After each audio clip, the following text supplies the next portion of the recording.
All right. Thank you all for being here. It's about 2:45. I want to welcome you to this regularly called workshop of the Temple City Council. First item is public comments. No public comments. Next item is to discuss as may be needed any regular meeting agenda items for tonight's meeting. Council first, anything need to be discussed, pulled, further clarification, anything like that? All right. You want to go over the Be happy to. Mayor, can Oh. I point out item X on the consent agenda? We tabled or postponed that item a few meetings ago, and staff has put that back on the agenda. The appraisal did come back, and I forwarded that to you earlier, but just wanted to highlight that that was on the agenda. So if we need any additional discussion or to pull it off, I just want to make sure y'all were aware. extras closing costs? Yes. Okay. All right, all good. Anything else? Smith. Mayor? All right, so, this is a little over 921 acres, that is proposed for the expansion, expansion of the North Industrial Park. We had a previous annexation that was done in this area, and so now they are requesting to rezone this to light industrial, just a straight rezoning to light industrial. These are just some uses, this is a comparison of agricultural uses versus light industrial uses, since this area was shown as light industrial, but, you know, as our future land use plan shows, this area, is shown to be future light industrial, so it complies with that, you can see that here.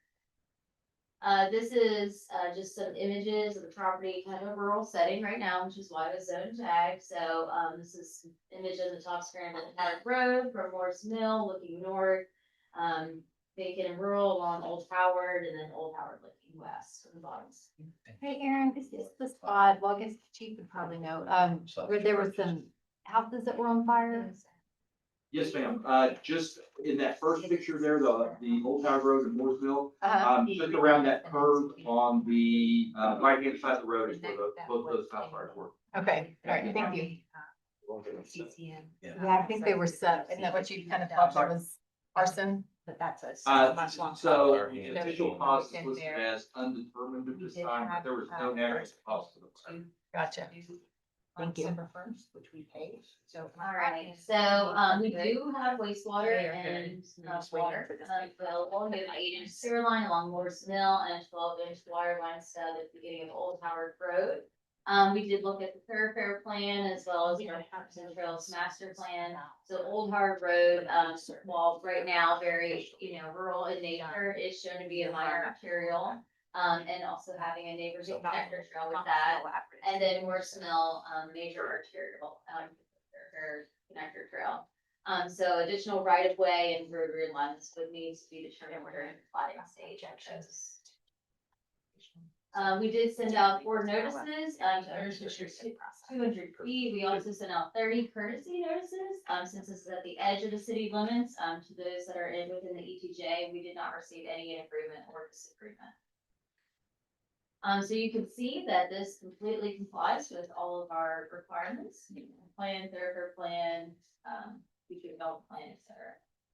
And so we do recommend approval of this for you all this evening. We took it to the Planning and Zoning Commission on November 17th, and they unanimously recommended approval as well. So that's on your regular agenda for this evening. Yeah. Oh, sorry. I'm sorry. Did y'all have any questions on that one? Okay. This is another light industrial. So this one, though, it said is light industrial to plan development light industrial. And we'll talk a little bit about why we're doing that. Oh, sounds pleasant. Yeah, that we're having to for. Okay, so this is in the North Industrial Park. It's a little over 10 acres, and they are proposing to expand their existing facility. They recently had a CUP amendment.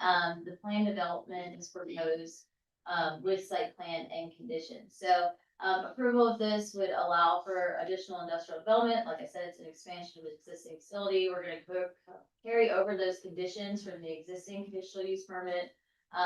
And by doing the light industrial, and keeping it that way and doing the plan development allows us to eliminate the need for heavy industrial, which provides, much different uses, higher intensity uses than light industrial provides. So there's a new production warehouse building they're proposing, over 106, or about 116,000 square feet. They're proposing to have a new gate off of Wilsonart Drive. Those properties will be conveyed to the Economic Development Corporation.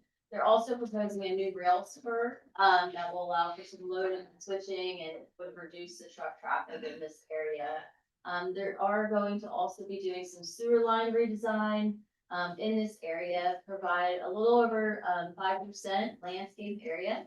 They will need to do a subdivision plat and, they'll have building permits associated with this as well. Is all of that utility realignment and, the various things you just went over, is that at their cost? Yes. Rail spur, same. I'm not sure about the rail spur. Yes. Is it, okay, yes. Curiosity question, not that it has a bearing on what we're deciding, but just curious, how many new jobs are gonna create? Oh, that's a good question. Do you know that answer? Any chance? I don't precisely, but we can ask the applicant. Giuseppe Bertine will be on during the regular meeting. Okay. If he's on now, I don't know if he logged in the workshop. He's in Italy, so he's got a bit of a time difference. But he did ask me this morning to send him the link so he could log on. We can get a firm number from him this evening. Okay, and that's not germane to a decision, it's just, like I say, a curiosity question.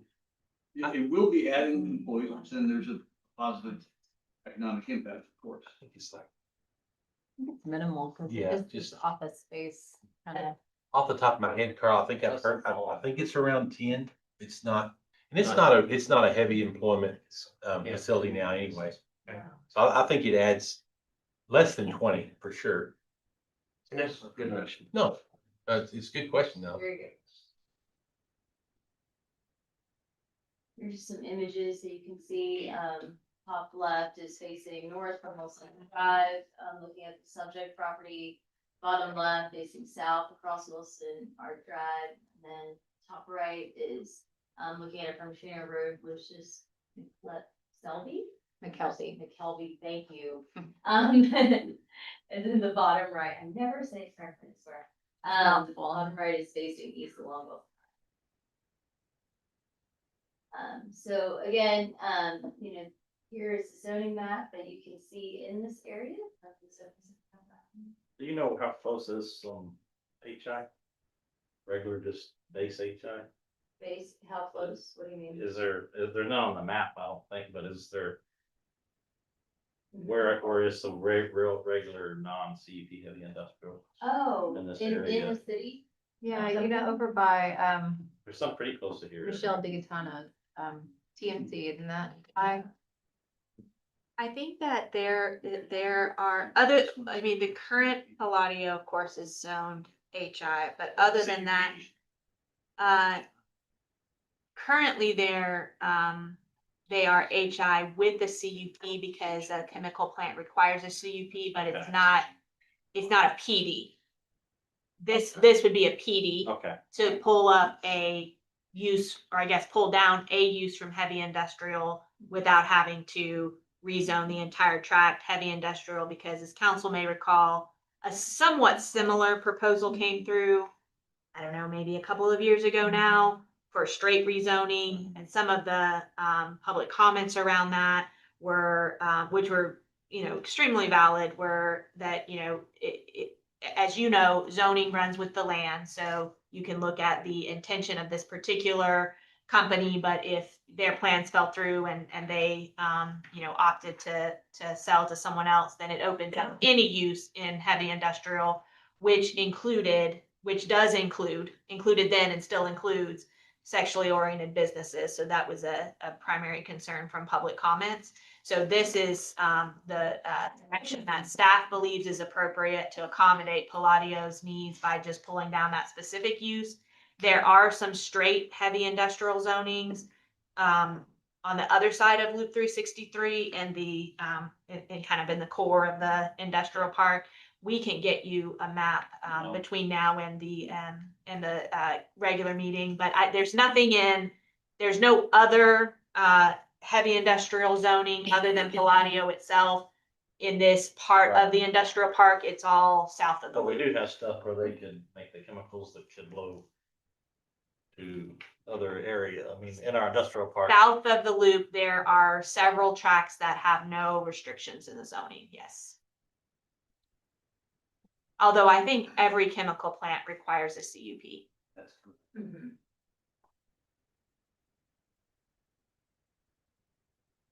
So this does comply with our future land use plan, it's shown as industrial, this particular lot is not adjacent to any, barriers. But as you saw, HK Dodge is pretty close to here, provides access. This site does have water and sewer, Fulvich Waters, Central Gravity Main, across the property. This is the mobility review that Jason always completes and, it has shown what the traffic volume, crash history, this generation looks like. Get into a ton of detail on that, let him talk about that. These names, he's much better at it than I am. Just Facts. But all of this is compliant with our planning. So, we sent out 4 notices to property owners within 200 feet. We received 0 responses, an agreement or disagreement. So here are the conditions. So as we stated, the plan development is tying that with the light industrial is what is allowing the chemical manufacturing facility.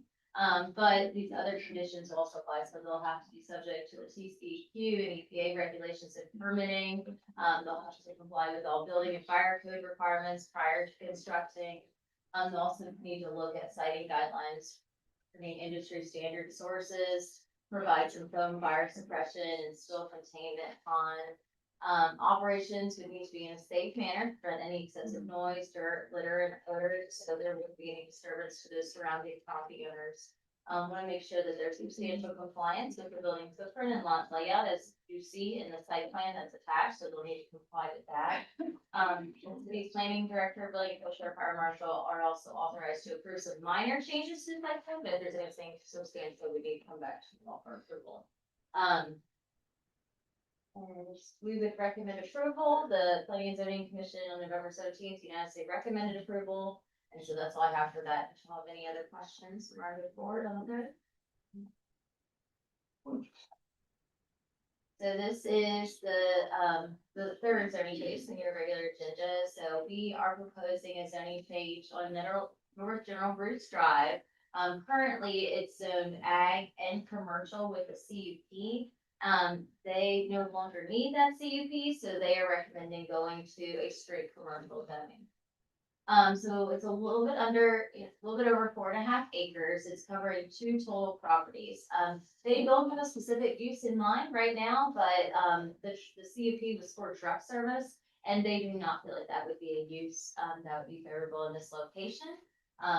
So they are recommending, like I said, that straight rezoning to commercial, which, is along the I-35 corridor and industrial sub-districts.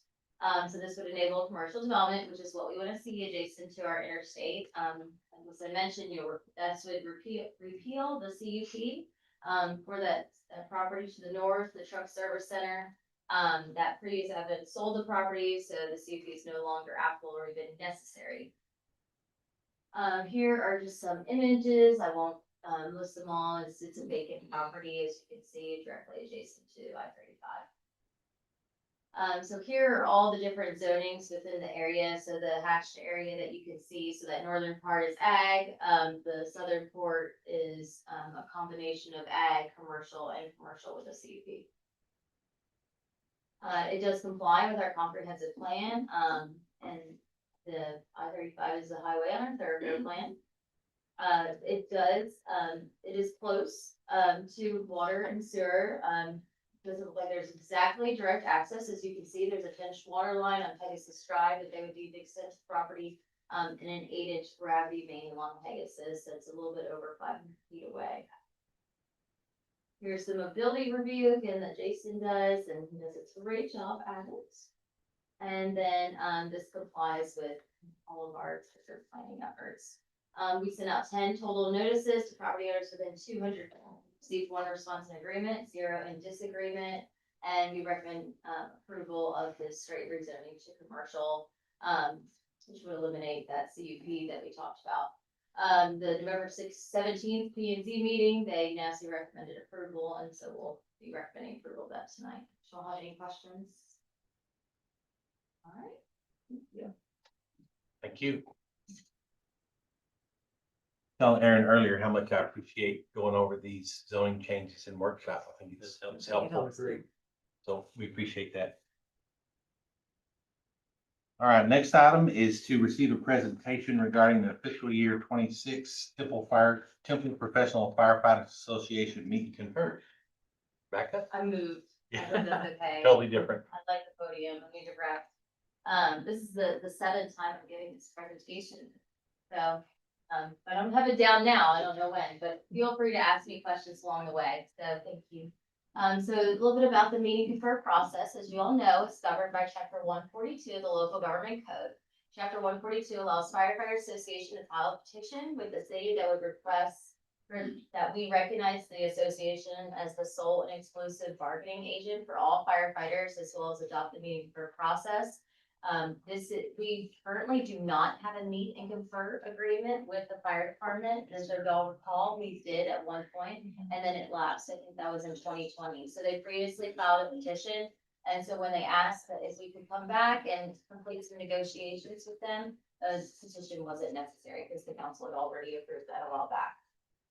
The meeting for process that allows the city to meet with our firefighters association and discuss employment issues such as wages, salaries, rates of pay, hours of work, etc. Those are open meetings. We do post agendas and we have minutes associated with them, so anyone is available to attend. So we are not required to reach an agreement on any particular topic or an agreement at all. But when we do reach an agreement, that must be in writing.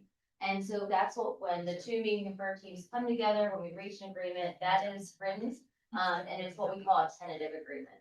So that gets us to the next phase in the process. So once we have tentative agreements, then we go to the firefighters for a vote and then ultimately the city council, you all for ratification. I am not asking for any ratification this evening. I always like to come to you all in a workshop in advance of that. So if the firefighters do vote and in approval of it, it will be on the council agenda on December 18th. The written meeting confer agreement does preempt any contrary state statutes, local ordinances, executive orders, civil service provisions, or rules. It allows us to have a variation of those civil service rules, and that could be regarding hiring requirements, pay, benefits, promotion standards, and the disciplinary process. I have been working on the meeting confer process since I started here 7 years ago, and I find a lot of value in it. It allows me to come to the table with firefighters, police officers, as you know, I do that as well. We had an opportunity to communicate and collaborate on employment issues that are existing. So it's a great venue for that. So just talking about our process, when they contacted me and asked if we could start this again, started right away. So we did interest-based bargaining training with Mike McMillian, with the McMillian Group with them. And then we immediately started our meet and confer meetings. And then in November, we reached a tentative agreement on 8 issue points.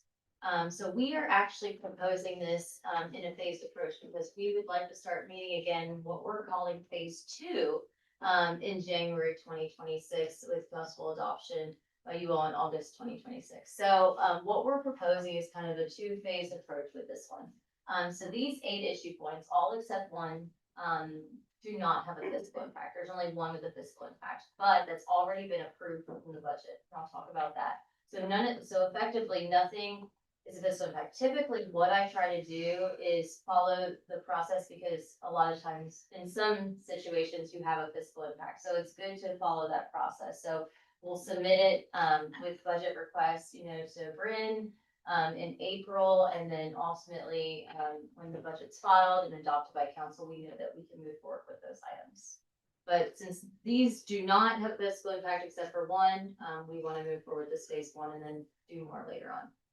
So this is the team members. I am the lead negotiator for the city administration team. Try to cover all the different areas. So because we're working with fire, Kirby, Bush, our assistant fire chief that serves on the team, and also making sure we have a representative from people operations, finance, as well as our city attorney's office, and Nan Rodriguez is, our civil service, deals with a lot of civil service matters issues there.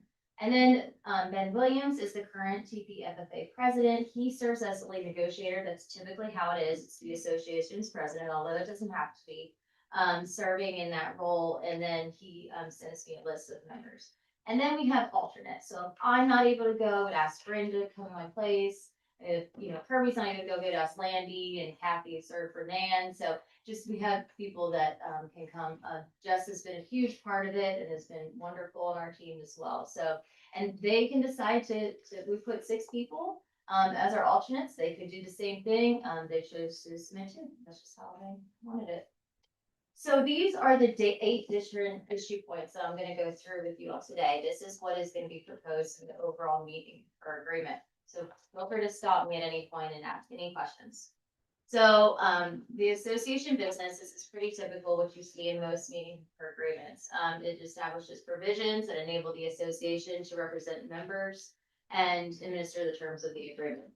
It recognizes the association as the sole and exclusive bargaining agent for all covered firefighters. It also allows them access to departmental new hire orientation to explain and answer questions about the association, the agreement, and the overall meeting confer process. It also establishes a 3-member team, which is designed to be advisory to the chief. 1 member is appointed by the chief, 2 members by the association. It commits the city to continue the association dues deduction program, allows the association access to the premises of the department for the purpose of administering the agreement, permits them to also have 1 bulletin board at their expense at the main fire station, as well as 1 board at each facility so they can communicate with their members during the process. Yes, sir. How much are the dues? Ooh, dues deduction program. I am not sure. Is it, what's the due requirement? I mean, if you're a member, you have to pay dues, everybody has to pay dues, how does that work? Just you remember, yes, sir. Just members. Basically, Members. we're just committing to No, I handle that through our payroll, No, but yeah. they set the dues. understand that. I'm just wondering what that is and what kind of, percentage wise, what kind of participation do the firefighters Oh, how have? many firefighters participate? Say again, You're asking how many firefighters participate in that? Okay. just ballpark.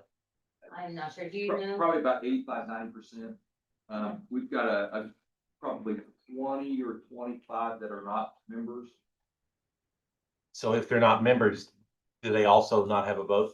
They do have a vote for meeting, yes. Say again? They do have a meeting for a vote, yes. Okay. All firefighters. You, part of recognizing the association as the group that has the authority to meet and confer with the city of Temple is they petition, they have to get a certain number of firefighters to petition. But then once you establish them, the council establishes them as the recognized association, then even the members that aren't covered under the association are covered by the meet and confer agreement and have all of the rights Yeah, of the meet and confer process. That still doesn't necessarily make them members of the union or have the protection of the union outside of the meet and confer process. But for everything related to meet and confer, they're covered and have the rights, whether they're in the union or not in the union. my thought behind that question, and it's not a big deal to me either way, but I wonder if, if there's an association and a firefighter chooses not to be part of the association, but then if the results of the work of the association then ends up, for lack of a better way to say it, sort of sweeping them up, the non-members into whatever the association has decided. Does that make sense? Just curious. But if they I get, don't even know if I'm curious, they but that's do get a just, vote, that's just something I think about. Huh? They get a vote in the entire, like they had a vote Me. to whether whether That's the recognized. TPFA should be the recognized association. Now, they could have all dissented and it still Yeah. passed, but they get a vote in that, which it passed, obviously. and then they get a vote in the agreement. But, whether you're a member or not, you don't get any heightened or you don't get any advantage or disadvantage in terms of the meet and confer process. You would have every right to vote and be protected by the meet and confer agreement, whether you're a member or not, and your vote counts the same way. But I'm not sure. For example, in the police department, there's actually 2 associations that represent certain members. So, I think that it's likely that the dissenting votes on some of those agreements, or especially the process to establish the recognized association, came from those who aren't in the association. So, it's still a majority rules kind of thing, but that's the process that's laid out in state law. I completely understand the mayor's point, but I'm comfortable if they all get a vote in the meeting and first stuff. I don't think they should get left out of anything that we help decide. I don't think. Yeah, as far as the process and anything that goes with that process, or anything that goes with, the decisions that are made or any of that, everybody's just a firefighter. There's no differentiation. Same with any disciplinary process or anything, because there is a disciplinary part of this as well. There's no differences. Every firefighter is a firefighter, and any association affiliation is irrelevant in the way that firefighters are treated. We treat every single firefighter exactly the same. Sort of like whether or not you voted for council. Yeah. You still get everything pushed down to you. In terms of the negotiating body, it is the board, so I guess they could invite a non-union member to be on the committee, but I doubt that is common. The board is there to work with our city representatives to put stuff up to a vote, but then all of them get to vote, correct? Yes, we have, the process is that, the up to 6 members from each side negotiate at the table. They vote, those members vote on the tentative agreements. And then once the tentative agreements are done, then the full body, so all the firefighters and all of you vote on the package as a whole. But the committee is the only one who gets a say on the individual TAs. So everybody else, it's an all up or all down, not yes or no on each individual tentative agreement. Thank you. And same for y'all. Y'all couldn't say we approve 4 of these agreements, but not these other 3. You either have to approve all of it or none of it. If we like 3 of them and not 2 of them or something, would they be able to bring, and we voted it down, would they be able to bring back the other 3 separately, or does that make sense? If the not unilaterally, like we just as the city management team can't force But 3 articles the on. firefighters in the city could agree to bring back Yeah. some of them. What would happen if either the firefighters vote it down or y'all vote it down, then it doesn't go into effect. The meet and confer process continues. They are still the recognized negotiating body until that's either rescinded by you or rescinded by them. And there is no requirement in state law that you reach an agreement, so it's different from collective bargaining in that collective bargaining forces an agreement. Meet and confer has the table open at all times. So if you want to come to the table, you come. And if you can't reach an agreement, you don't. And then if you want to come back later and try to reach an agreement, then you can. That's essentially what's happened in our history here is we reached an agreement for a year. They decided they didn't want to do it anymore, but we left the door open, and then they approached us back again and said, we're ready to try again. So we've done this. If this passes, we'll go for the time frame. If it doesn't pass, then at any time, either of us could say, hey, let's get back to the table and try this again. remember years ago, whenever the council agreed to the meet and confer process, I think there was some concerns, that it ultimately might be negative, or, that all of a sudden you would have created a group of employees that were maybe had some animosity toward the city. We were really concerned it wouldn't be good. And I think that overall, it's been productive. So I'm glad that the firefighters have decided to come back to the table. Because I think it's been good for PD Yes, it's been great. and for the that's city, decade. not just for PD, for the city too. Yeah, It's a give and take. Yeah. And, you bring our mutual interests and we come to terms, so. Yeah.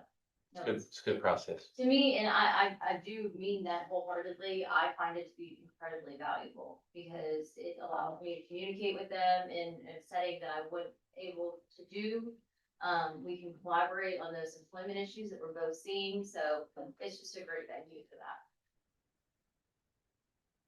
Which I guess was my last page, but I've said everything pretty much there. Okay. So then, the last part of the association business article, that also establishes an association business leave time pool.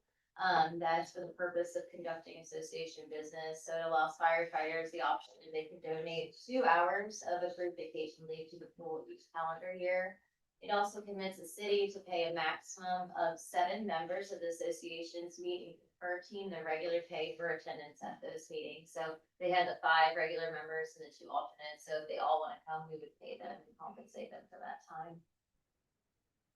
So the fire safety educator, that is Article 2. This is an existing position. You all know who's Buzzy, he's in that role right now. And what the statute currently requires is that this is a civil service position. But we want this to remain a civilian position. So we are recommending a article right now that would allow for this to be a civilian position. So even if current employee would leave or retire, that would be our hope for that position, is to remain that way. Particularly someone with an education background, because that's what this position does mostly. The geographical restriction, that was proposed by the association. They recommended expanding it from what it is now. It's 45 minutes from Central Fire. Same thing citywide, basically, what it is, and PD has the same thing. But they really would like to expand that, so they could increase their pool of qualified applicants as well as enhance their recruiting efforts. So we are recommending increasing it from 45 minutes to 150 minutes travel time from the Central Fire Station. If someone is hired under this and this agreement would lapse, that wouldn't make them considered ineligible for employment. So they would be hired if they lived outside the 45-minute boundary, because this was in effect when they were hired. New hire procedures is proposed as Article 4. This is for recruitment and hiring purposes. So we are recommending, there's a lot of value in hiring people that all have a military background, firefighter certification, having a current or valid paramedic license, so then they don't have to get those later on, right? They already have those, because they're coming in with that experience and those certifications or licenses. So we kind of award those folks and allow them to have a maximum of 5 additional points. If they have military service, they could have 5 points. If they have the firefighter certification exam, they have 3 points. And if they have a current or valid paramedic license, 5 points. If they have all 3, that's great. Still, it's a maximum of 5 points. So then we are also recommending having a tiered hiring list, because like I mentioned, there's a lot of value in somebody coming on with certification. So if there's an applicant that is already a certified firefighter and paramedic, we are recommending that they be ranked in what we're calling tier 1. And then it is all based on their score from highest to lowest. And then tier 2 after that would be advanced certified firefighter and EMT, basic or EMT. And that would be according to their final score. And then all remaining applicants would be in tier 3 according to their scores. Some things that we talked about with the firefighters when we were meeting the first sessions is that sometimes during a firefighter's probationary period, there's they have to take some unexpected leave. But that does not extend their probationary period. And As we all know, probationary period is an opportunity for us to evaluate, new firefighters coming on and making sure that they're suitable for the job. So, we're recommending in this article that if there is a period of time within their probationary period that exceeds 5 days, or they need to take that leave, the chief would be able to extend that to be commensurate with the training time that's missed. So for example, if they need to miss 15 days unexpectedly, the chief would be able to extend their probationary period by 15 days. And that's all for that article. Article 5, is what was proposed by city administration, our team. This was our top priority going into this. This is the one that has a fiscal impact, but through the budget process, Chief Randalls did submit this with his budget, and so that is funded right now this fiscal year. Which is why we're taking this one forward, even though it has a fiscal impact, it's already funded. So, really important article for us. It would establish the minimum training certification prerequisites. So first and foremost, all firefighters would need to meet the standards in Texas Local Government Code, Chapter 143.028 and .030 before they take a promotional exam. They are eligible to take a promotional exam 2 years following actual promotion into their current position. Actual promotion is defined as the date the position was filled. That would not include the amount of time it was vacant. We would need to at least have one eligible candidate per vacancy registered for the written exam to be considered an adequately staffed examination. So if we have 3 vacancies and 2 signed up, we would not be able to have it. So in those cases, if we have fewer than the number registered, the chief can open up the eligibility to candidates with less than 2 years in that rank. As I mentioned, you have to have 2 years of service. That is defined as when the promotional exam is held. So for example, if I was firefighter and I promoted today, December 4th, 2025, I would be eligible for promotion, December 4th, 2027 or later. All candidates will need to be up to date in their physical fitness requirements and free from discipline-related probation, performance improvement plan, investigatory leave for dishonesty or criminal allegations. In order for them to take the promotional exam, probationary firefighters must have successfully completed their probationary period and have then served 2 years in the rank immediately below the promotional rank. So the probationary period and then 2 years in addition to that. We also are recommending some timeframes as far as probationary period go. We're recommending for academy hires, there's a 1-year probationary period after they complete their TCFP and DSHS certifications. And for all of their hires, that would be 1 year after the date of hire. So, if you want to sit for our driver promotional exam, you would need to have 2 consecutive years in the serving as a firefighter. Captain promotional exam, 2 years serving as a driver, and battalion chief, 2 years serving as a captain, and so on. We are also recommending some certifications be required within 2 years of their promotion. So if you were promoted into driver, you would need to get your driver operator certification and your aerial operator certification within 2 years from your promotion date. Now, if you are not able to get those certifications within 24 months, that would result in an automatic non-disciplinary demotion back to the previous rank. The chief does have the ability to extend that time frame because there may be a case where someone needs a little bit more time to get their certifications, but they need to show good cause for that. If there is a demotion for failure to meet the certification requirements, they cannot appeal that through the Civil Service Commission. Instead, that is done through the grievance process, and we have an article that's dedicated to that. Any issues or disagreements with this agreement would need to go through that grievance process. Otherwise, they follow their normal process. Now it's so this promotional process, right now, what we have is that to promote, you just take a written exam. And so are we getting the most qualified folks promoting into theirs when we don't have an assessment center attached to that? Right now, that's all we can do. But through a meet and confer agreement, this would allow us to have an alternative promotional process that would allow us to add this assessment center. So what we're recommending is that they still take a written promotional exam as they do today. But they would need to achieve a 70% in order to move to phase 2, which would be the assessment center phase. The assessment center would be conducted by external assessors. We think that this, would reduce any conflict of interest. It can be selected by mutual agreement between the administration, fire department, and the association members. And we would not allow any candidates or potential candidates to serve, just making sure we have no conflict there. As for the driver, the assessment center would include one driving course, one pumping attack scenario, one inspection check, one drafting water supply, and one verbal station. For captain or battalion chief assessment center, that would be one emergency scene management tactical exercise and 3 of the 8 that we have listed below there on the screen. Now, if the candidate wants to appeal the assessment center score, they have 5 business days to do so. So that wouldn't include any legal holidays or weekends.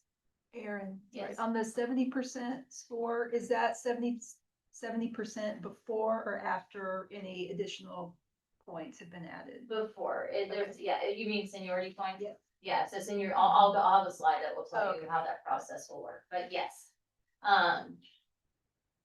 So then the way that we get the final exam score, that is made up of the written exam and the assessment center. So it's 50% of the written exam, 50% of the assessment center. So, it's the same way. So if you take the written exam, you're a firefighter, you take the written exam, you get a 70%, you get to move to the assessment center phase, right? And then you go to the assessment center, you also need to have a 70% or higher to successfully complete the promotional exam process. You get 70 in the written exam, but a 60, you do not complete it. Right, because we're trying to get the best and brightest here. So then we have the step approach. So this is, addressing kind of what your question is, Kathy. So what we do is to get that exam score, we're gonna combine 50% of the written with 50% of the assessment center. And then we will add seniority points. They can get 1 point per year of service for a maximum of 10 points added to their total score.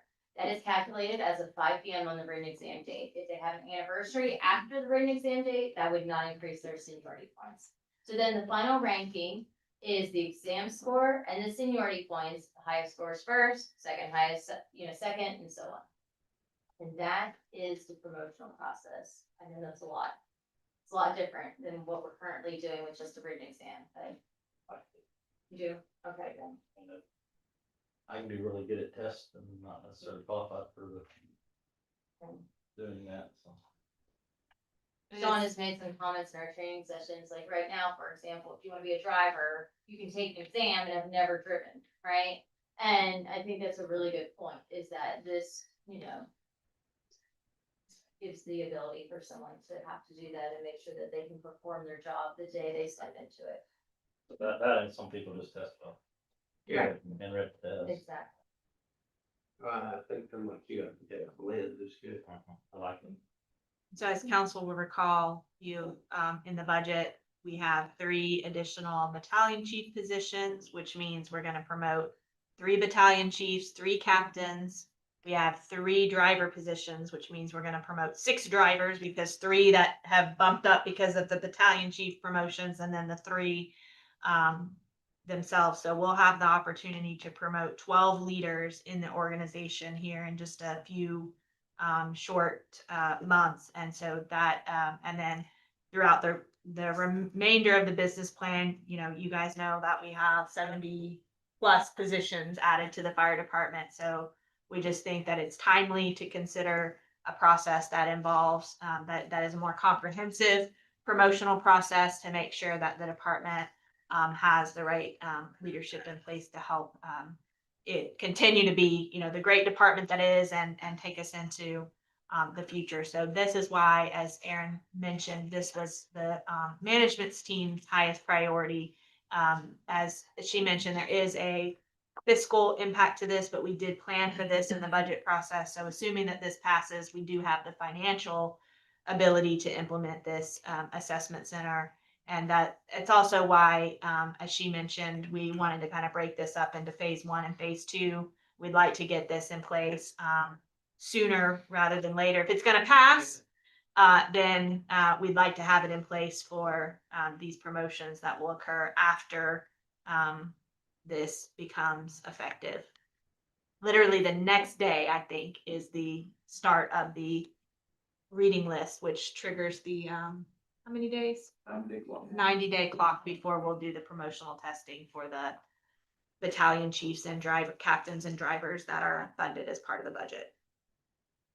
Perfect. How common is the meet and confer process amongst other cities?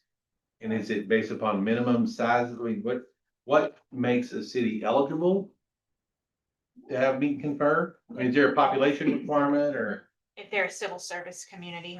okay, but any population, any department size? Any department that is eligible for civil service and their community has adopted civil service. And I would say of communities our size and similar, it's very popular. Like George, a lot of our cities, our market cities have it, Georgetown, Groundhog, Yeah. then they have a promotional process too. So we're not reinventing the wheel. This is Yeah. being done and it's been successful and it's produced, qualified individuals in these ranks, so. We have a similar process in the police department that we've had for many, many years and has been successful. Okay, going on, I mentioned the grievance, procedure. So, like I mentioned, if there's any issues, if anyone sees any issues with this agreement, just this agreement, this is the process that they're gonna follow, all right? So, this is, if there's a dispute that must be in writing. So first, a firefighter would initiate that with the association executive board. They would not be allowed to file a dispute directly with the city. They have 15 days from the time that they knew or, recently knew the facts, giving rise to dispute to file a claim or a dispute. So there's a 5-step process for disputes that first go to the associated executive board. That's in writing, and then then goes to the department head fire chief. If it's not resolved in step 2, goes friend, city manager, not resolved there, we can go into step 4 and ultimately step 5 if needed. So this is a process, they have a process for it. Nan, attended all the sessions with me, and she gave a really good example of it. So seniority points was a part of this, we just talked about it. If there's some sort of human error and someone's seniority points weren't calculated correctly, for example, they can file a grievance through that process since that's a part of the agreement. And that's pretty much all for that. The savings and duration, that is, it's a savings clause in the duration of the agreement.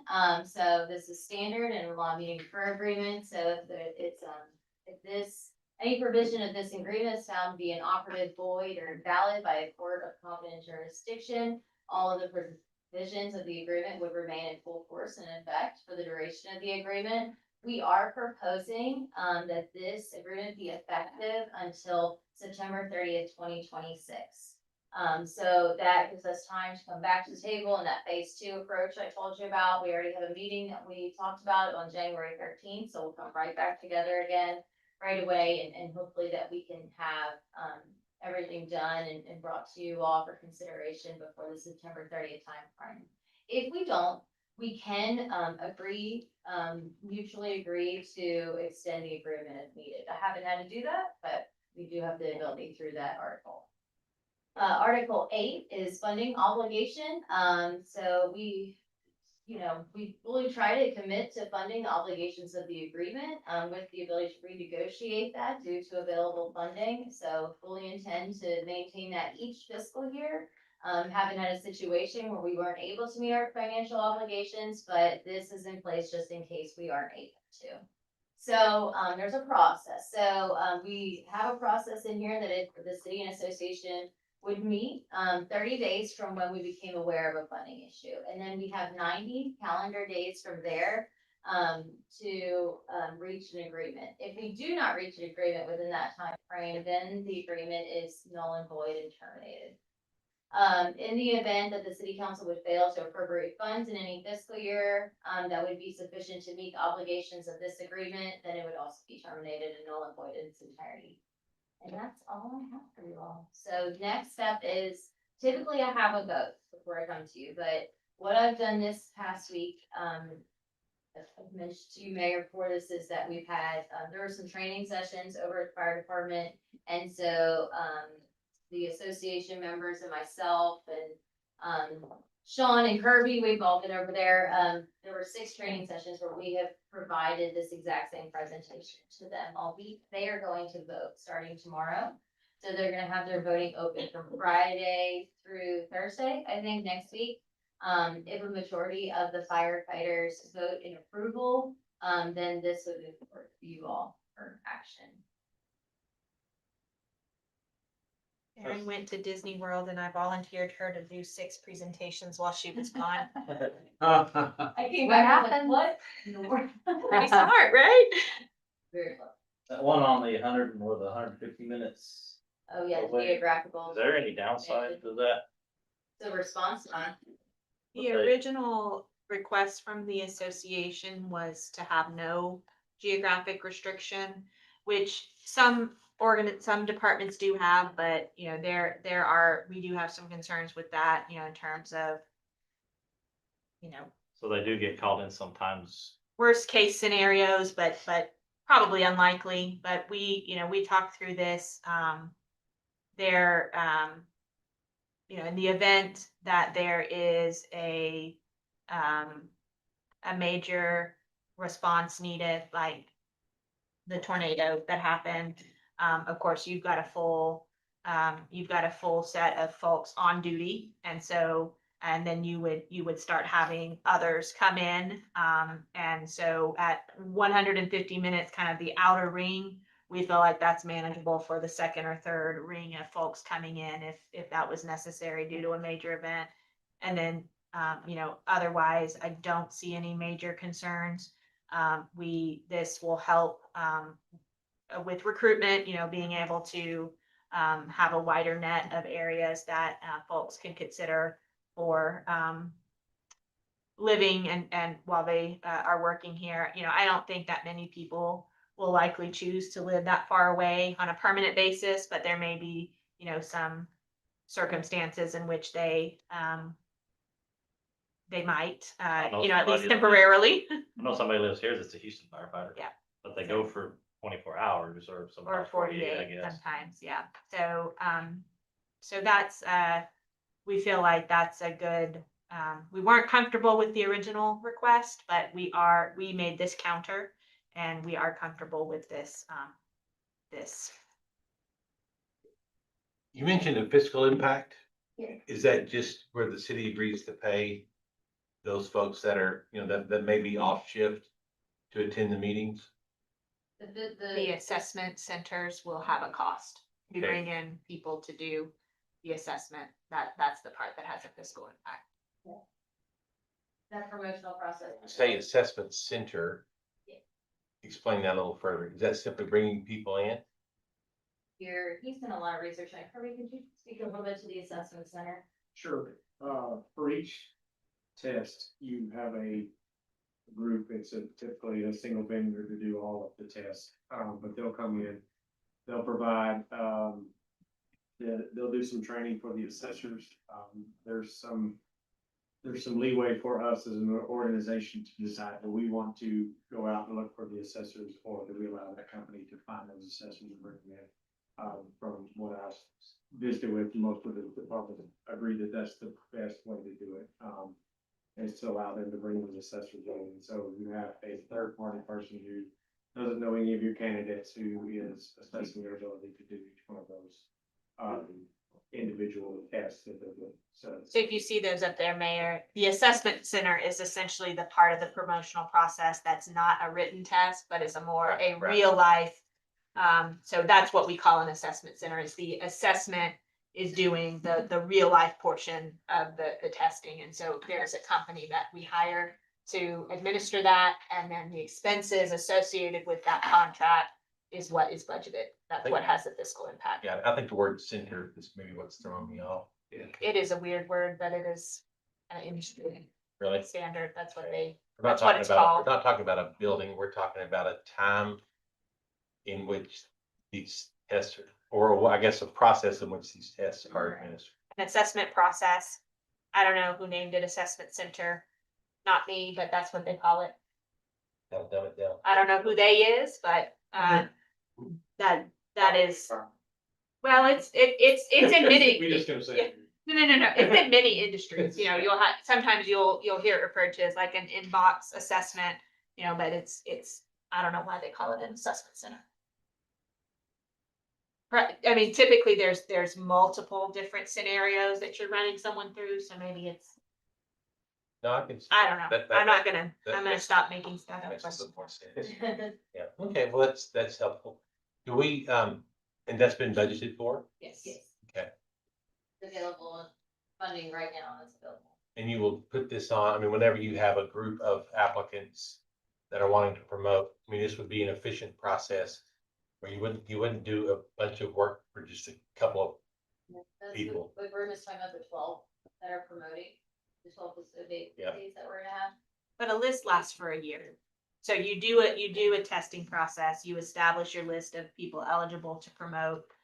They go in an order, and then as positions become available, either because they're new or because of retirements, then people are filled off that list, and the list stays valid for a year or until you exhaust it. So it's an annual process that we would go through, unless we just hire a lot of people and you have to do it more than once a year because you've exhausted the list. We still start over after a year, right?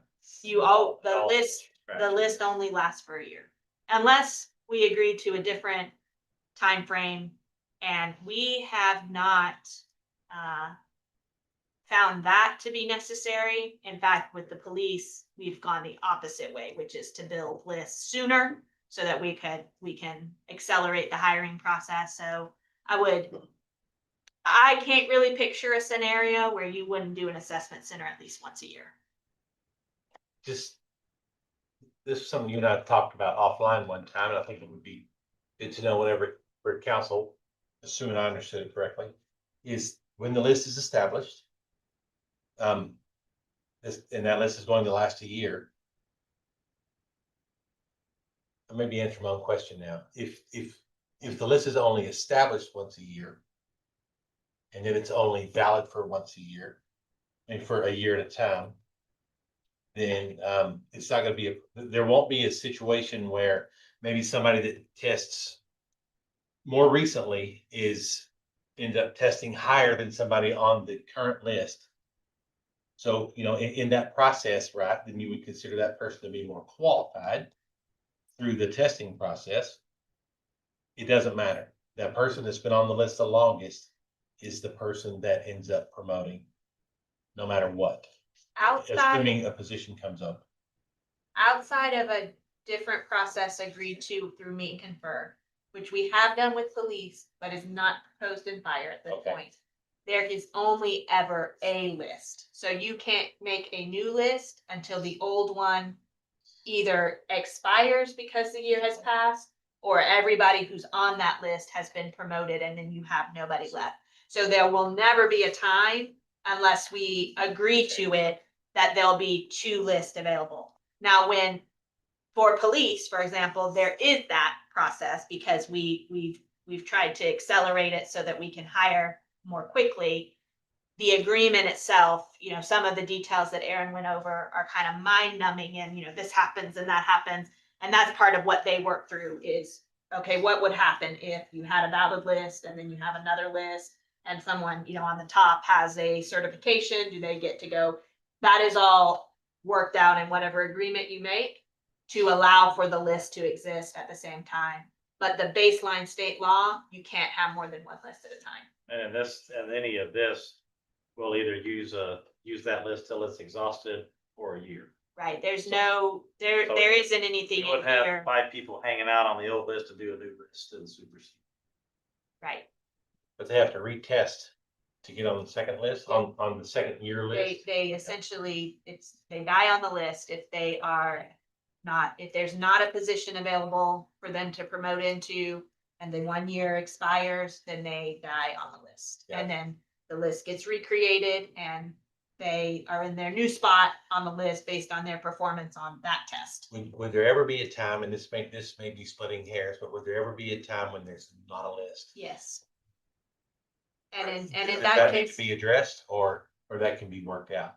in that case, under just state law, unless it's addressed differently, then, if there's an existing position that's available for someone to promote into and you don't have a list for them to promote, once the list is established, the person or people who are eligible to promote get compensated to the date in which the vacancy occurred versus when the list was created. So if it takes you 3 months to establish a list, they get 3 months of back pay because they should have been a captain as of the vacancy date. So ideally, you don't want to have a time frame where you don't have a list and you have an eligible position to promote into, because not only are you then having to do back pay once the list has been created, but you're also having to pay someone in the intermediate to step up into that position.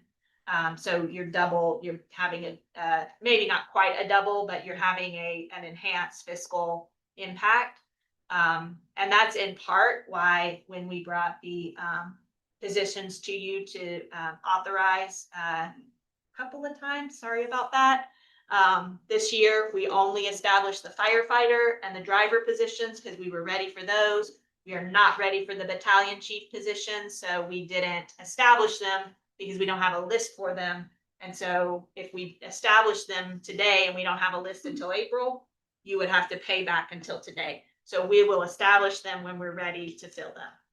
That makes that one item make sense about the 2 years after the position filled, not one. That's what that's for. Yes.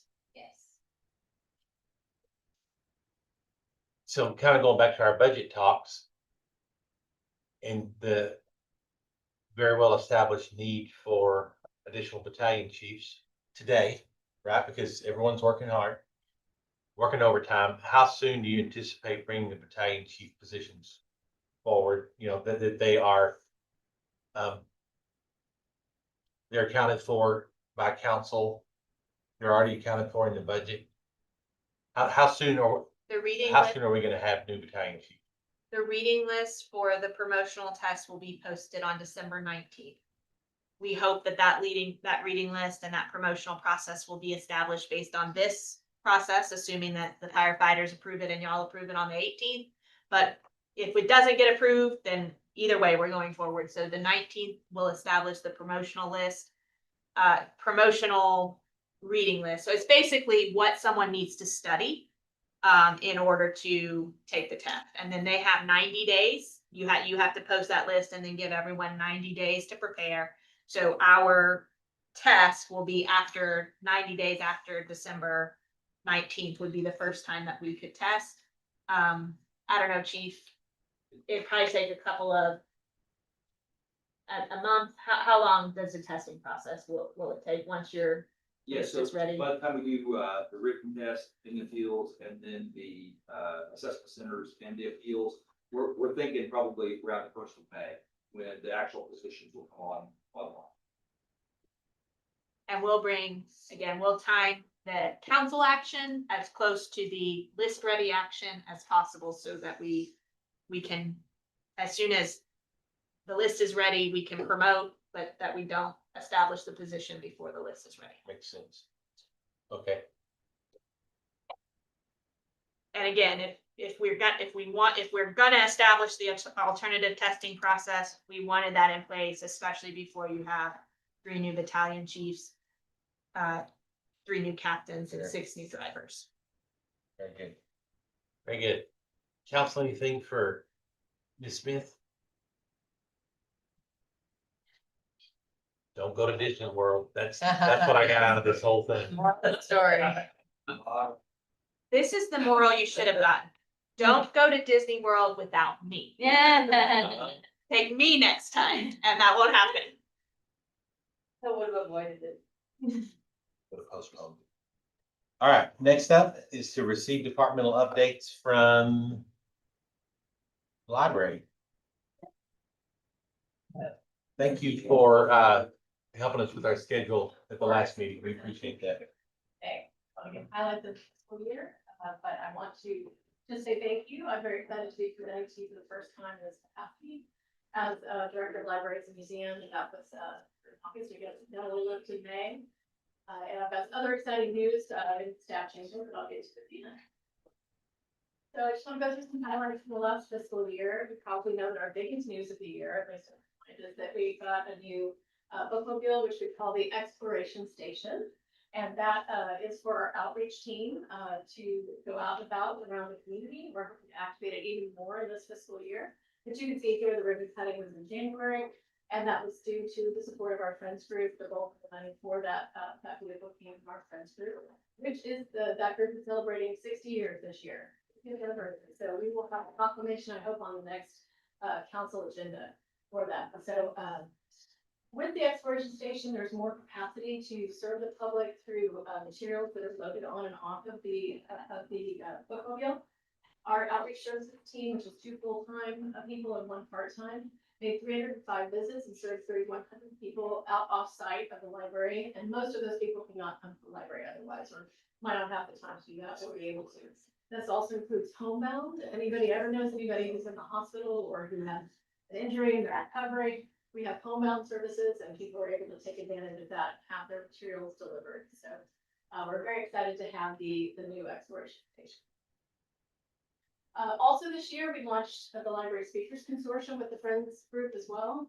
This is an online author talk service that anybody can do. You can go onto our site and with e-content and see virtual author talks and watch the entire archive of those talks. And it's with current authors, Jodi Pope, and other authors who are currently have books that are coming out. And so it really gives us a relevant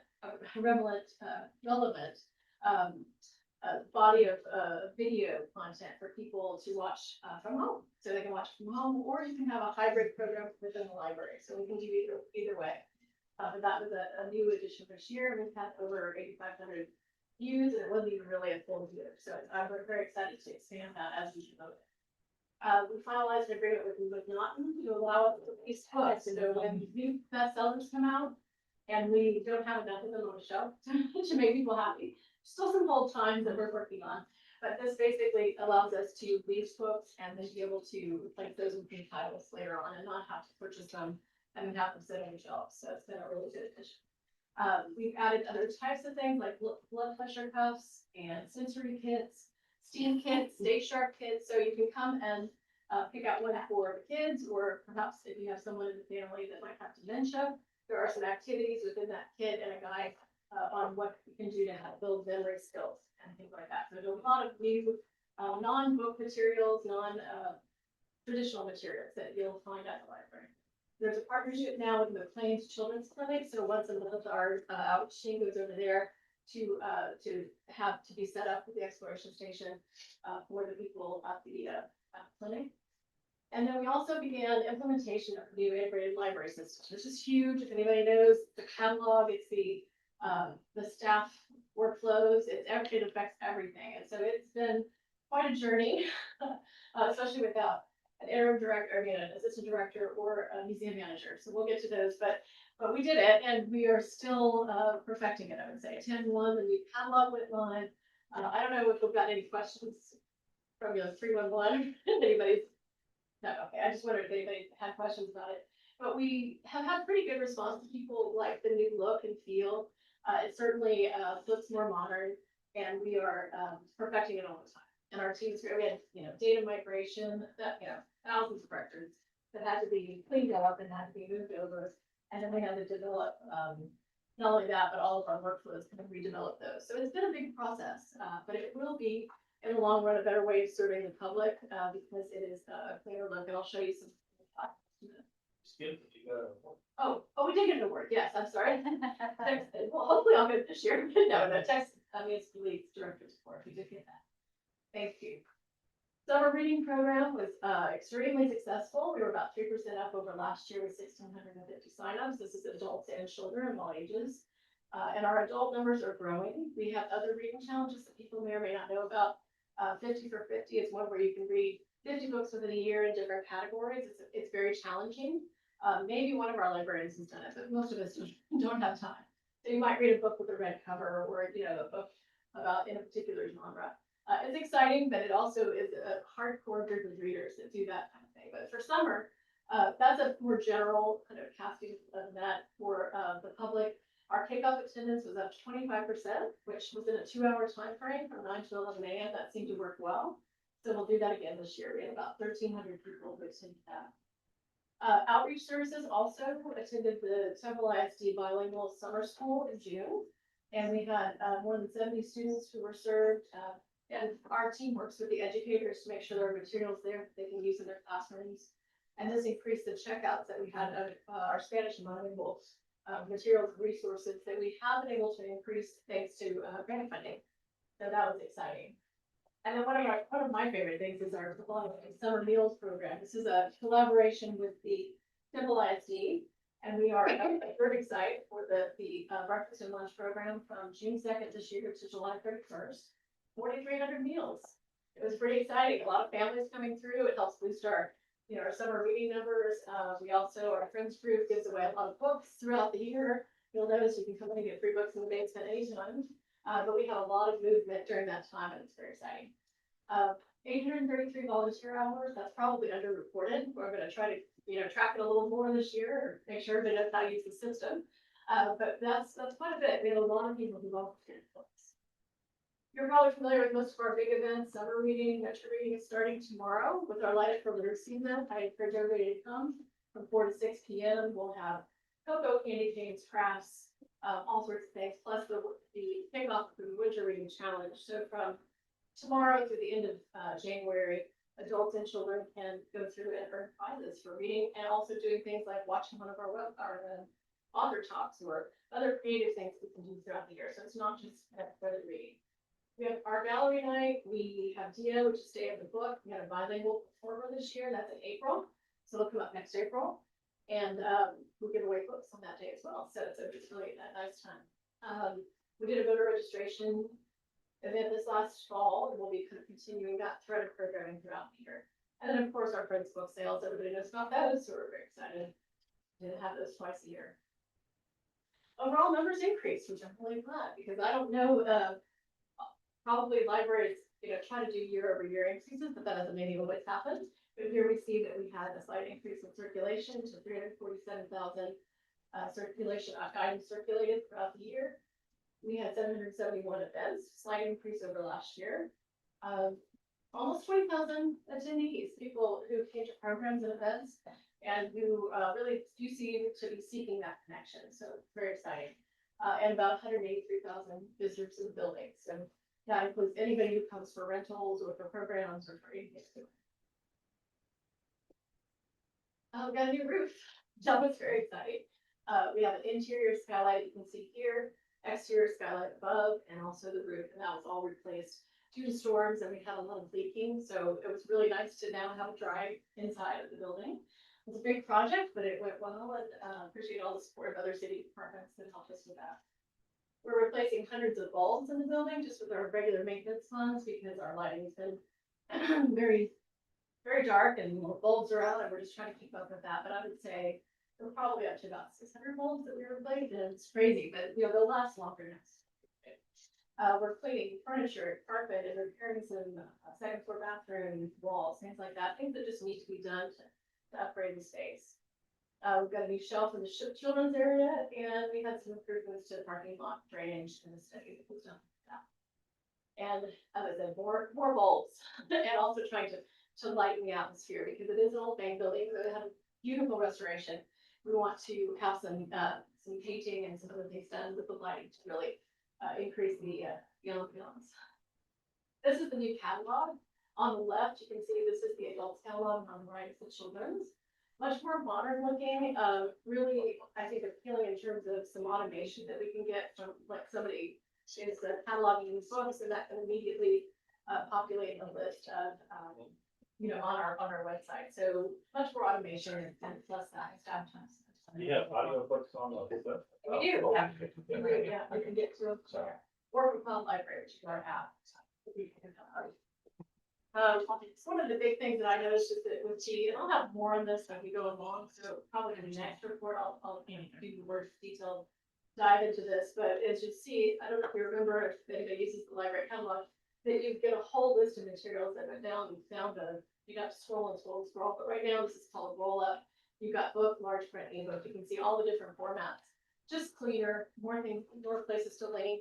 You can also, you have your own bookshelf that you can, renew your own the books that you checked out, or you can, search for things and hold them, that kind of thing. So, and I would love any feedback if people have used it. I'd love to know, what's good and what's bad. I want to know the bad too, because we're fixing a lot of things. So we always know there's gonna be some issues.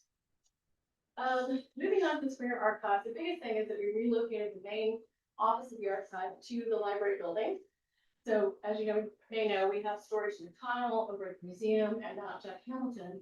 But the main portion of the office and some of where the volunteers work and where Craig Ordner's office is at the library. So he was able to move into our second floor, and you can go there in the local history room, talk with Craig, maybe if you need to do some research, he can help you with that. He also attended the Society of Southwest Archivists meeting, and we are helping to actually host the one that's in Waco. So we've been meeting with them, and we'll be over there for that particular. He worked with Angela Martin over at the museum to produce the exhibition about the Springer Archives. It's a spotlight on historic valuation areas. Those are online actually, if anybody wants to see them too. So as he's always doing research requests, 153 of those at least, in volunteer hours. He has lots of great volunteers, so 600 plus. Lots of digitization of collections. My goal with this is to be able to get them into our new library system. So as we can add those special collections, it's going to take some time. That's probably a phase 3. Phase 2 is getting our calendar kind of revamped and things like that. Phase 3 will be getting some of the special collections linked on the database. He works on book projects, so here are just some of the books that he has contributed to and that we're listed in as our museum. So as you may know, we lost Alicia Richardson, who was our museum manager, but we're getting a new one. I'll tell you about that in a minute. But she did help us develop the first ever interpretive master plan for the museum and its collections. Interpretive master plan, meaning the basis for developing tour guides and educational materials, and just more focus on what the content is at the museum. So then the next step is to really kind of build those out for different age levels and grades. We were awarded a grant from the Summer Lee Foundation for hazardous materials testing. There's quite a bit of conservation work that needs to happen. We're hoping to get it mostly grant funded. So this was the first step. It's like, what can we do on that piece of rolling stock if you don't know whether it has arsenic or other types of chemicals? So that's the first step, and that'll happen this year. We also got a grant from the Bell County Historical Commission to purchase frames for that archives exhibition I talked about. They developed new panels for the grand lobby entrance, so that when people come through, when they walk through there, they can actually read more about the history of the depot itself.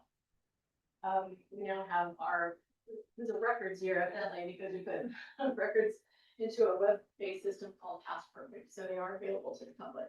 Not all of them are there, but it's a starting point then to keep building those. Trackless train. This was a wonderful donation earlier this year. It's been in the paper, which is great. And it actually was out at the parade. I don't know if anybody saw it as the parade was going by with the sponsor sign. So the foundation itself donated it with contributions from the McLean Group, Langfield Lumber, Aztec Pet Hospital, and the foundation itself. So this is a new amusement ride that people will be able to experience on Saturday with Santa Fe Depot. We have 400 plus people coming to that. And so we'll have it also at the Polar Express movie screenings that are with the special events too. So that's exciting.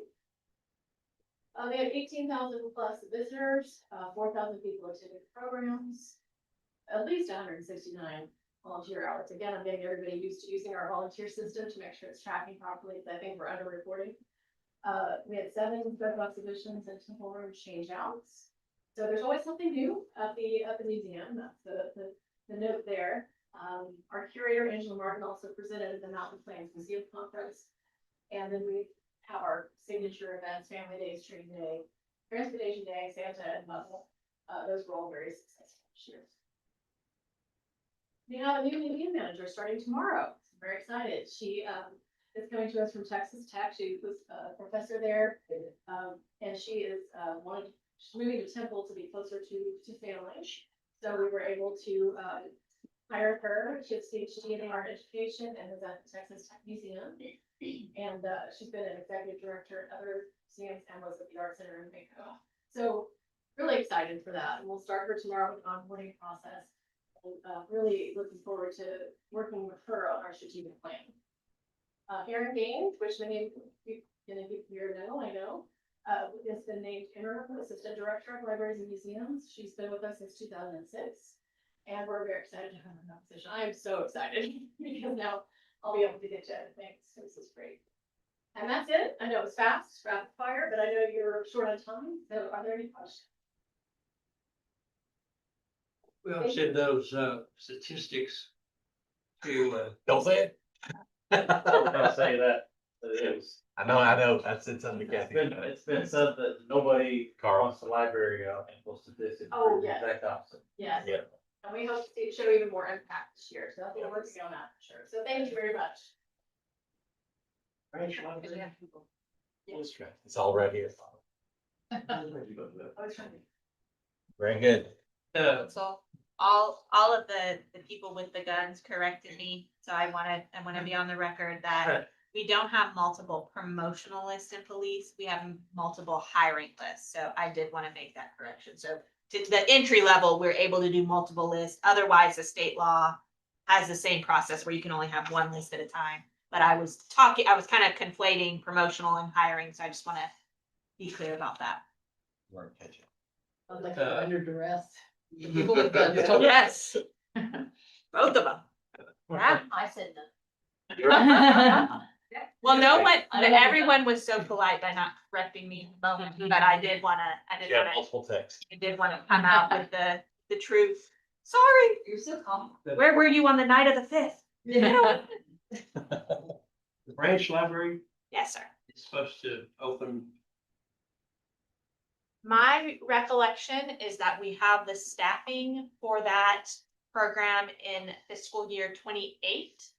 We did purchase the land, but libraries are not eligible for funding under certificate of obligations. So that would either have to be a general obligations bond or perhaps funded through other funding that might be available, like, for example, reinvestment zone or something like that. So we're looking at possibilities there. But right now, the funding for the actual operation is not able to be incorporated in our operating budget until 28. So we are thinking through how we could accomplish the capital portion of that, but really the similar to fire stations, the big thing there is, can we fund the operational side of it? Where's the land? It is at the Triangle Track. Yes, sir.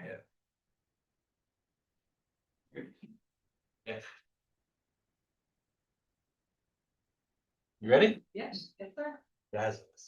So thank you, Mayor and Council. I appreciate the opportunity to provide the strategy and innovation departmental update. As I started thinking about this presentation and what I wanted to communicate about the work that the department does, this phrase kind of, to me, really represented our work. It's quiet work, but a big impact. I think if you asked any random citizen if they have heard of the strategy and innovation department or know what strategy and innovation does, the answer would be no. But absolutely, our work impacts them, and I'll show you how. So what we do, we basically have four program areas, four major program areas. And, starting with our legislative engagement program, that is the way that we give the city a voice in the legislative process in Austin. It's how we ensure that our local priorities are heard. Through our strategy program, and more specifically, our work with the strategic plan, that's how we implement council's vision for the community. Also, in a new program that I'm going to talk about in a minute, a STAR program, we're working to build structure around how we, implement and work our projects, so how we do project management in the city. Through data and analytics program, we deliver insight, to departments to help leaders make better decisions. Also, again, another program that we're working on, is our process improvement program. You've heard me talk about that. And that's really about strengthening our systems and our processes and helping departments to provide better, faster, more reliable services to the community. And then also with our process improvement program, we really support excellence in helping the department to define the level of service that our residents deserve. And I'm going to talk more about that. That's our OpEx program. So we're a very small team.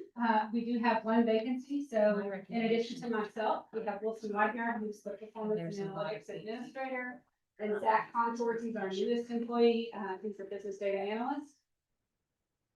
So diving in a little more specifically about the things that we've accomplished in those program areas, legislative engagement. So we really, over the last year and a half, have been very intentional with expanding our legislative engagement program. And we worked to establish the city's first legislative task force. I'm really proud of that initiative and the work there. I think sometimes there's a narrative that, cities are in Austin advocating for things that maybe aren't in the best interests of citizens.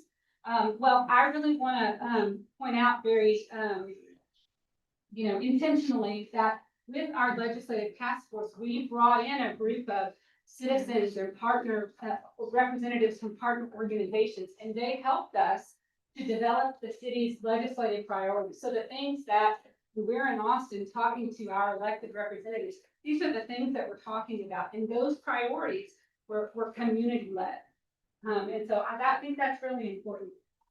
In that legislative session, I know you've all heard me, ad nauseum in all of the different updates that I gave. During the legislative session, I talked about how many bills were filed, how many impacted cities. So there were more than almost 9,000 bills filed, more than 2,000, actually about 2,500 that impacted cities directly. So, we were tracking those things that were going to specifically impact the city and either advocating in support or, opposition to them. So Brand and I were in Austin a number of times.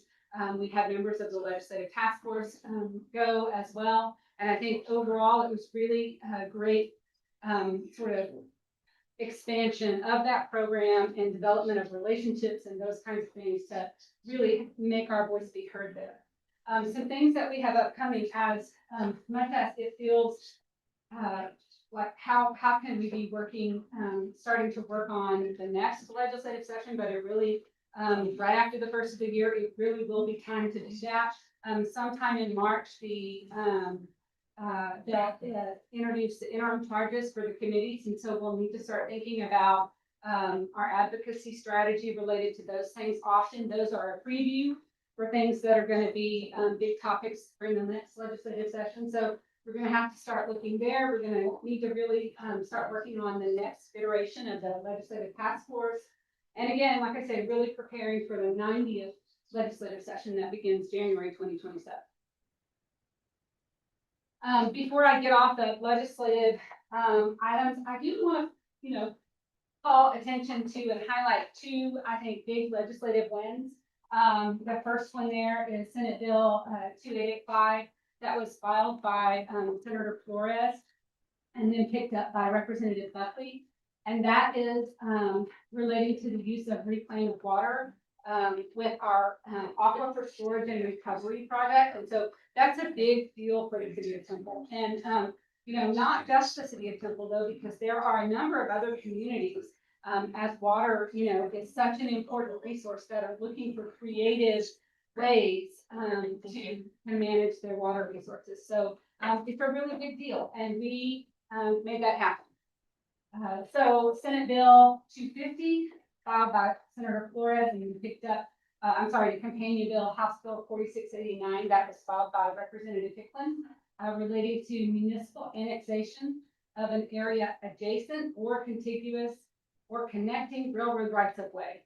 And Brent had a really great, picture that she went in and, really pretty much just held up in front of the committee because it really showed that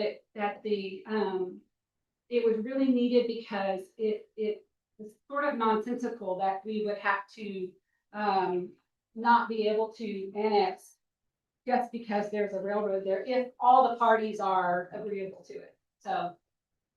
We And had to in our smuggle case- that thing in.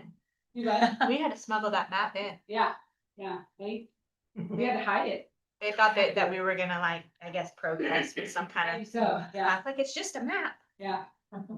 Very nice. So, with, regard to the strategic plan, like I said, that really is how we implement council's vision. Again, I want to point out and remind council, in 2024, we, went through a really comprehensive strategic plan update.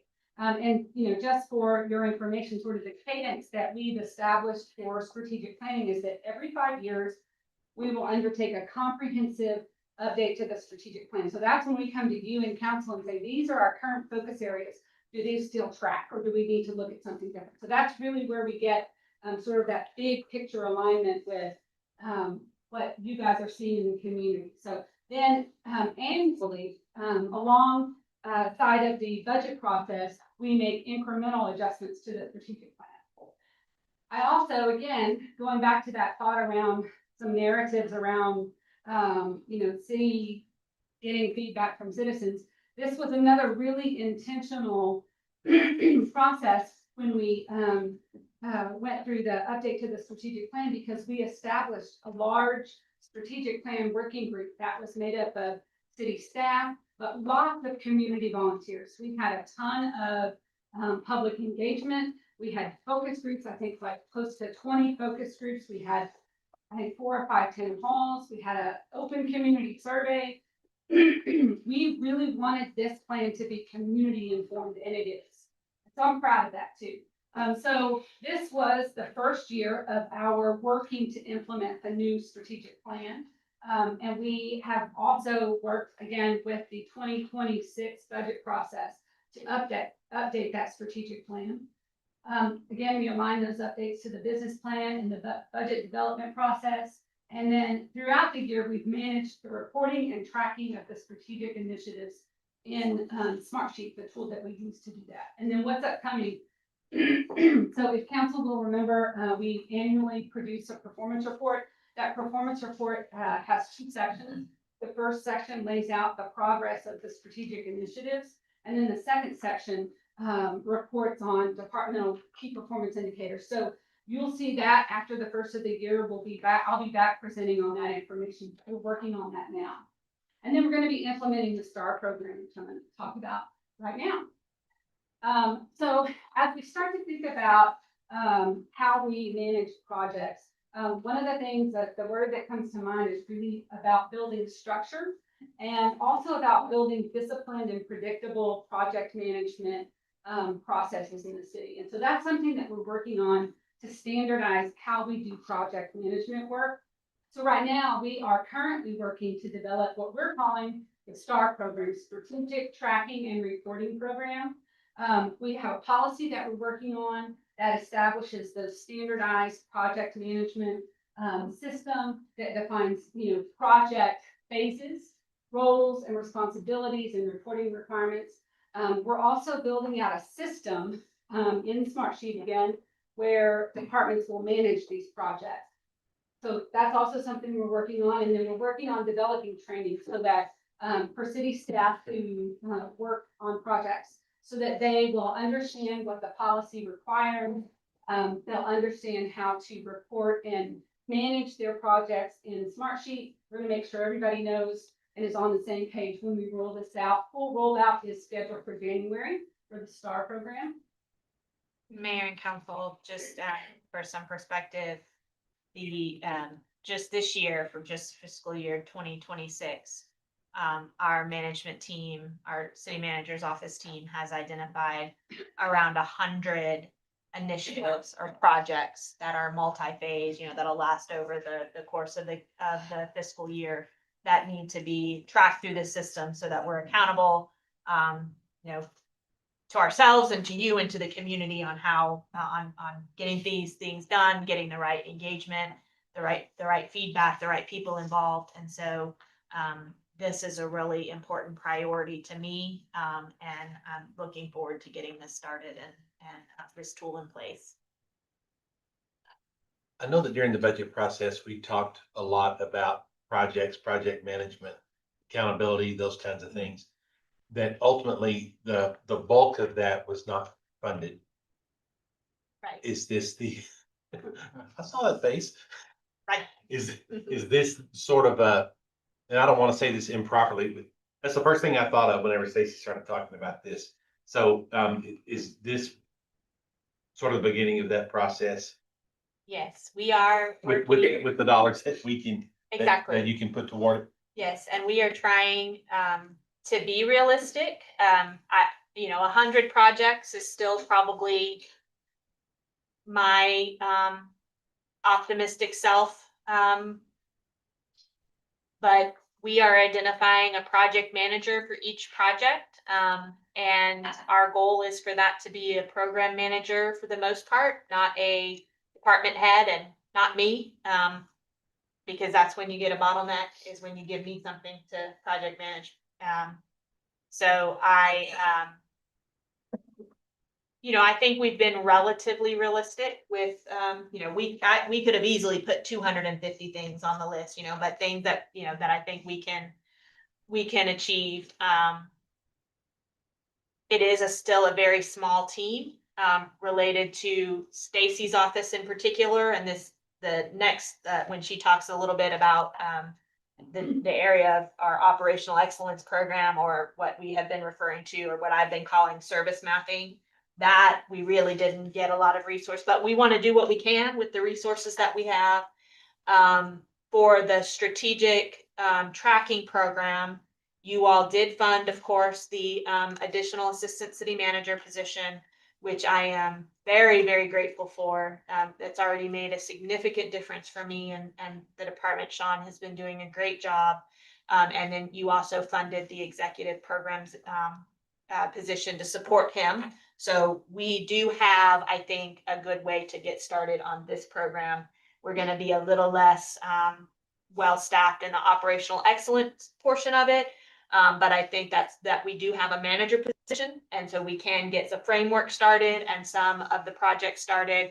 And then, assuming that the plan unfolds for future years, I think we can really make that robust and use this year with our more limited staffing to set a good foundation and then really take off in the future.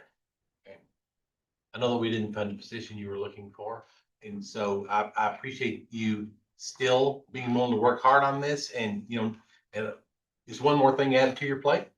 And so I just want you to know, I personally appreciate your attitude toward tackling this. This is something, to me, this was kind of just as mayor, and I'm not speaking for council, but this was the piece that that if we had some more money, this was the piece that I was most interested in adding, because I think this is what the work that gets done here will impact the residents' day-to-day lives in some ways more than almost anything else. It's just sort of sharpening the axe, right? So Collectively, we appreciate that very much. Collectively, we spent a lot of time on this program, between Stacy and then David and Sean and Aaron and I, and our support team. So Christina and Nicole and Tam, and Angel, who's Sean's new assistant. So we meet for the most part weekly for a couple of hours to really work through. I think I shared with y'all when we had my work plan review the list of the 100 or so projects that we'd identified. I made everybody fill out a bunch of sticky notes, so we had this room covered in sticky notes. So we we are gonna, I think, make some really good progress this year, even without the full staffing that, I think we can leverage in the future, but I think we're gonna lay a great foundation, and it's important to all of us, and everyone's really engaged in it. And I think we'll get a great system in place, this year, and then we'll soar from there. Yep, very good. And I really think that, the process that we're laying out, with the standardized project phases and that kind of thing, I actually think it's gonna be really helpful to departments because, you know, there are a certain few departments that, you know, their work lends itself to sort of that project management style. And so a lot of that comes really naturally to them, but there are the majority, I think, of our departments that don't operate in that way. And so I think this foundation and that structure that we're going to be providing around, you know, developing out a project plan is going to be super helpful. So I am excited about it. I'm excited about the response, you know, to see how departments respond to it and that kind of thing. So I am excited. Moving on to our data analytics program. Like I said, it really is about providing insight to departments on their performance to help them make good decisions and be accountable to the community.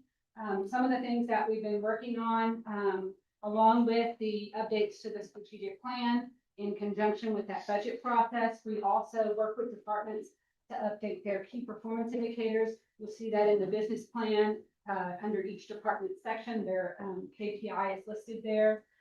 What's upcoming? This program also manages our comprehensive survey program. And so we are launching the community survey. We do that every other year. And we partner with a company called Polco. They do surveys for lots of other cities. And so it's a really great way for us to be able to benchmark ourselves and then look at and get the pulse of the community's feedback. So we're going to be launching that in January. We've already met with communications and marketing, and they're going to come up with a brilliant way to market that and get people to respond. That performance report that I mentioned, like I said, there's two sections of that. The section related to the key performance indicators, again, we're going to get that back to you after the first of the year. This team will also be working on data analysis to support the OpEx program. We're looking to update and revise our KPI dashboards. And then we've developed an analytics academy, and I'm hoping that we might be able to get towards the latter part of the year to start that analytics academy. But we have a lot of things on our plate, so that's sort of lower on the list of priorities. The process improvement, that is a newer program that we're implementing this year, and it's about systems and the services that systems that are behind the services. So it's really about helping departments to evaluate their services. Like, you know, Mayor, when you talk about, like, you can't always throw resources at something, right?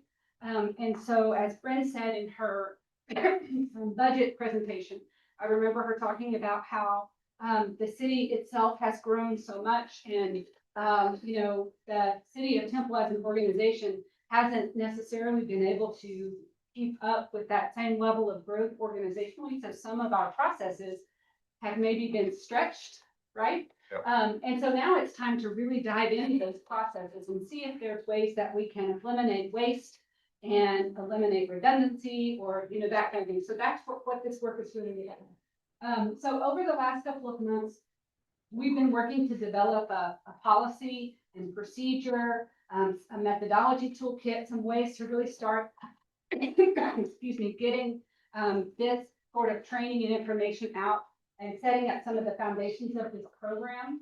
And we begin the work of developing the OpEx program, which I'm going to talk about a little bit more. So I do have, as I said, I have an open position to manage this program. So we're going to be getting that hiring process kicked off. And again, that OpEx program rollout is something that's coming up. So this is the Operational Excellence Program, and it really defines the services And so, like Brenda said, that service mapping that she talked about, establishing, what's the current service level? What are our service level expectations? Really looking at, the current process and, doing some process improvement on that process to see where we can find efficiencies and that kind of thing. So it really is about excellence and ensuring that our community is receiving the highest quality services. So what we're going to be working on in this year is that service level discovery process. That's really all I wanted to communicate and share with you. I'm happy to answer any questions about any of those exciting programs. On the legislative piece, Yes, how, do we meet with Representative Hickles periodically? Do we? Yes. During the legislative session, yes, I've met with her and her staff. Brandon and I would see her quite often and stop in when we were in Austin. I don't have anything set up right now in this interim, but once we get past the new year, yeah, we'll set up some, whether it's with her specifically for me, or I'll be meeting with her chief of staff, but yeah, we'll have some regular things set up. So, One of the things that one of the goals of the legislative engagement program that's yet to come, just because we gave the work to Stacy to start fairly close to the last legislative session. So she'll be able to do a much more robust job this year. Is this next year is an important, while it's not a legislative session year, it's an important year in order to build relationship and communication with our delegations. And so, one thing that we haven't had the opportunity to do that we should be able to do, and that I would recommend us doing, is more interim work between the legislative sessions, including some whether it's at our level or whether it's the legislative task force. We'll talk through a little bit of that. We just had a meeting with the task force a few weeks ago to kind of start talking about what's next. But I think that probably some a delegation day, if you will, where we have Representative Hickland and Buckley and Flores and their staff, where we can bring them into our community and show them some of the projects that are important to us, some of the successes that we've had together. For example, perhaps we go look at some of our water projects, the ASR field or the water treatment plant, so to connect some of the work that they have already done with us with tangible successes that have come from that, and then show them some of the things that are upcoming for us. That is something that we are hoping to really up our work on that this coming year, so that as we go into the legislative session, when they are very busy and really can't spend a lot of time with us, we've laid some good foundation for what we anticipate being topics that would probably come up.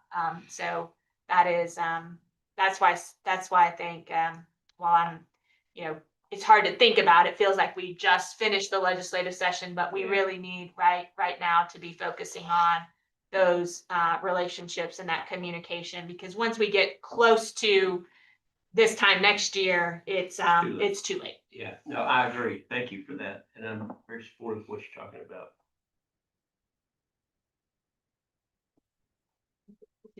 Stacy, one thing that we were intentional about with the last strategic planning process, the community, really engaging with the community more. And I know I'm putting you on the spot, but with that increased engagement, and that broader engagement, are there maybe some nuggets or some wins that you can, that's maybe some aha type moments that it's like, oh, as staff, we may not have thought of that had we not engaged the community. I mean, that was a big effort, right? A big push, lots of people, lots of invites, lots of meetings. Yeah. Did we benefit from that? I think what I will say is, I think the fact that we had the community involvement that we did, I think where it's going to pay off for us, like one of the big topics that we heard in that survey was that how much people think that we need better options for public transportation, and transportation issues are a big deal. We heard lots about, traffic on West Adams and lots of things like that, right? So I think as we begin to implement some of those things that could be solutions to the problems that our community highlighted, I think we connect back to that in whatever we put out. I think maybe we connect back to that, like, we heard you in the strategic plan survey, and as a result, this project is, now coming to fruition or something like that. So I think being able to connect back and let citizens know that the city hears them and is responsive would be an important way that we get leverage, right? Or get a dividend, I guess, from that work. What about the various steering committees, the people that were, that were put on the strategic planning committees? And was that a useful process, do you think? Yeah, I absolutely do. I think the way that, we hired a consultant to come in and manage that community engagement piece. And I think they did an excellent job when those, because, we broke the committee, the strategic plan working group into subgroups based on the focus area and that kind of thing. And so I think they did an excellent job of leading the discussion. And so I do think, I could go back and look, things aren't popping into my head right now, but I do think there's probably some examples of some priorities, because what we got from them was priorities, and then we developed initiatives at the staff level. Okay. And so I think we could look back at some of the priorities that maybe we wouldn't have thought of, I don't know. Sure. But I do think there was some really good discussion in each of those small groups. And again, I just think overall that pays dividends when people feel like they're heard. Yeah. So. Does.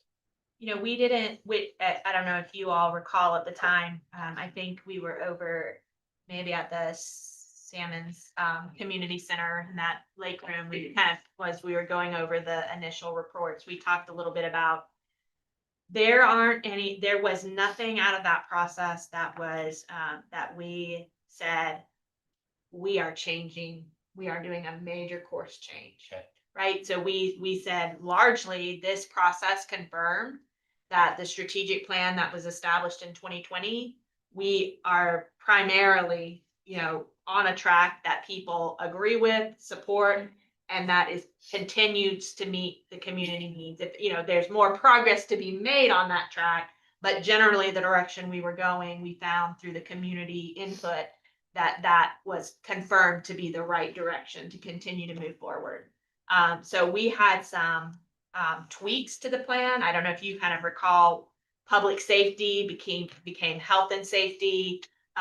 We incorporated some different priorities based on that work, but we didn't other than that tweak on public safety, we didn't create any new focus areas. We confirmed that those 5 areas are the areas that are important to the community and we need to focus on. We made some minor adjustments to the goals, but largely those were, remained intact. So I think the process helped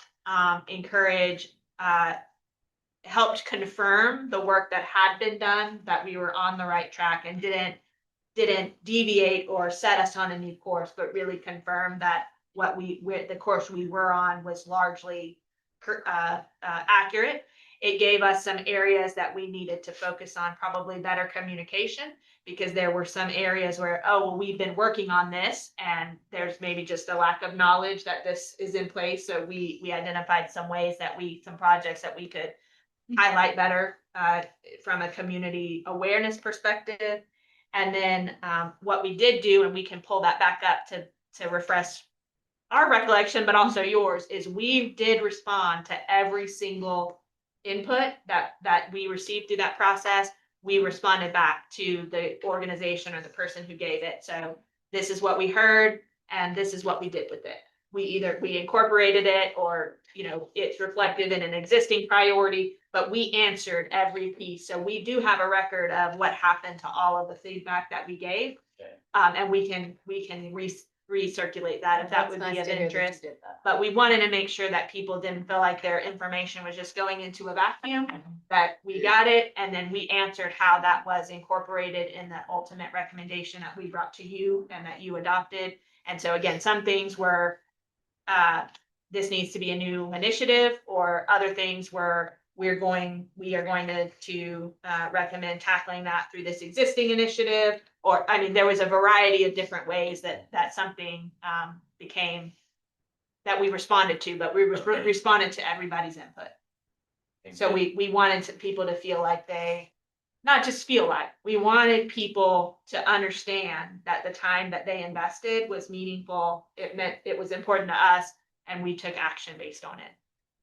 Okay, very good. So how long was it since, how long ago has it been since we did that strategic planning process? That been 2? Okay.